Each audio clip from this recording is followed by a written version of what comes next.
खत्म होने के बाद कॉलेज वालों ने धीरे धीरे करके सारे सबूत मिटाने की कोशिश की। वॉलंटरी प्रेस आ चुकी थी और उसकी ड्यूटी आरजीकर मेडिकल कॉलेज के आसपास ही थी। जो मेन बंदा है उसका नाम है Sanjay Roy. No safety no duty, ये स्लोगन कोलकाता की जनता ने दिया है प्रोटेस्ट के अंदर। तो आज हम एक ऐसे केस के ऊपर बात करने जा रहे हैं जिस केस ने पूरे भारत देश की जड़ों को हिला डाला है। तो ये केस कोई और केस नहीं, कोलकाता का एक रेप केस है जो कि कुछ दिनों पहले हाल ही में ही हुआ था। तो इस केस की दर्दनाक सच्चाई के अलावा इस केस में बहुत सारे रहस्यमय राज भी छुपे हुए हैं। तो आइए जानते हैं कि क्यों ये केस इतना उलझन भरा और अजीब सा बनता हुआ जा रहा है। तो ये बात है 9 अगस्त 2024 की, जिस रात कोलकाता की एक युवा 31 वर्षीय महिला के साथ में कुछ ऐसा हो जाता है जिसकी ना ही तो मैं कल्पना कर सकता हूँ और ना ही आप कर सकते थे। जिनके साथ ऐसी घटना होती है वो अपनी ऑन ड्यूटी 36 घंटे की ड्यूटी के ऊपर थी और वो as a training doctor RG Kar medical college के अंदर काम करती थी। और इस केस को लेके सोशल मीडिया के हर एक प्लेटफॉर्म पर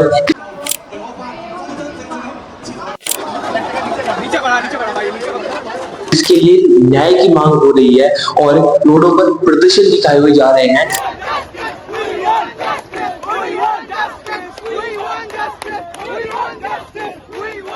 फिर भी सरकार इस चीज को नजरअंदाज करते हुए चली जा रही है, सुनवाई नहीं कर रही है। रिपोर्ट्स पूरे कोलकाता के अंदर दंगे फसाद मच रहे थे, उसी जगह एक मेन पॉइंट सामने आता है कि बीजेपी की एमपी जिनका नाम अभिजीत गंगोपाध्याय है, उन्होंने विजिट की जहाँ पे प्रोटेस्ट साइट लाल बाजार के अंदर और बाकी डॉक्टर्स ने उनको गो बैक स्लोगन से विभाजित किया।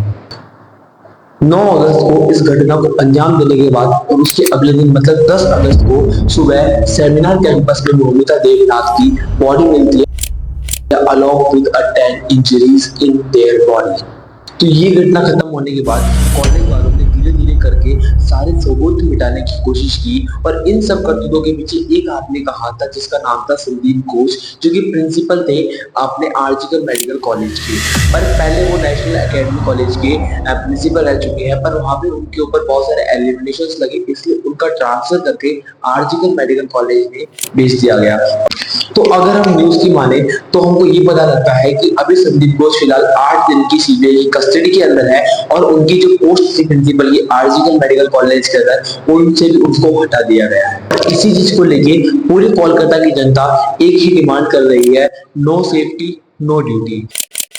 ये स्लोगन कोलकाता की जनता ने दिया है प्रोटेस्ट के अंदर और इसी के साथ में कोलकाता के और पूरे इंडिया की गवर्नमेंट को वुमेन्स की सेफ्टी के अंदर थोड़ा ध्यान देना चाहिए इस मेडिकल रेप के बाद में। तो इस बात को लेके राष्ट्रीय मंच तक पे हंगामे मच रहे हैं।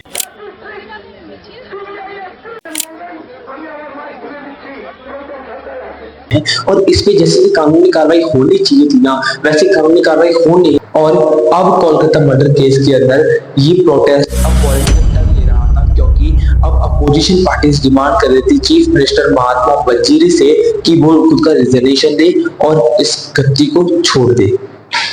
और इस केस के अंदर एक मेन मुद्दा सामने आता है जिसके अंदर जो मेन मुद्दा है उसका नाम है संजय रॉय, जिसको आप सभी लोग जान गए होंगे अभी तक तो, और नहीं जाने तो इस वीडियो से जान जाओगे। संजय रॉय एक आरजीकर मेडिकल कॉलेज के अंदर एक कुक था पहले और वो अचानक से ही गायब हो गया था। इस केस के अंदर एक मोस्ट इंपोर्टेंट बंदे की नाम आता है, वो नाम आता है संजय रॉय का। संजय रॉय पहले आरजीकर मेडिकल कॉलेज के अंदर एज अ कुक काम करता था, पर वो एक दिन अचानक से ही गायब हो गया और अगले 2 साल बाद में 2019 के अंदर ये पता लगता है कि वो कोलकाता पुलिस के अंदर as a civic volunteer join हो चुका है। अब सिविक वॉलंटियर का मतलब क्या है? सिविक वॉलंटियर मतलब सिंपल सा ये है कि जो पुलिस के साथ थोड़ी बहुत हेल्प करता है उसको सिविक वॉलंटियर बोलते हैं, कुछ पैसों पे रख लेते हैं उसको, ठीक है। अब संजय रॉय के पास में सिविक वॉलंटियर ड्रेस आ चुकी थी और उसकी ड्यूटी आरजीकर मेडिकल कॉलेज के आसपास ही थी, उसके अंदर ही थी। तो वो कॉलेज में तो पहले से जानता ही था, तो वो क्या करता था कि बेड देने के बदले में पैसे लेता था। और अगर फिलहाल अभी संजय रॉय की बात करते हैं, वो कहाँ पर है? तो वो अभी जेल के अंदर है, हाई सिक्योरिटी के अंदर है, कोई टेंशन वाली बात नहीं है। और जब संजय रॉय को पकड़ा गया कस्टडी के अंदर लिया गया तो वो खुद को अपराधी नहीं बताता है। वो ऐसे बोलता है कि जब मैंने देखा तो डॉक्टर पहले से ही ब्लड के अंदर कवर थी एट आरजीकर मेडिकल कॉलेज के अंदर, और रिपोर्ट्स के अनुसार वो खुद को लॉयर्स को बोल देता है कि मेंटेन कर ले इनोसेंस जब पॉलीग्राफ टेस्ट होगा। तो बस आज के लिए इतना ही, और आपसे ये गुंजाइश है कि इस वीडियो को जितना शेयर हो सके उतना शेयर करना, देश के हर एक कोने कोने तक पहुंचाना, क्योंकि लड़कियों की सेफ्टी के मामले का सवाल है। तो मिलते हैं अगली बार, सुरक्षित रहे, जागरूक रहे। धन्यवाद।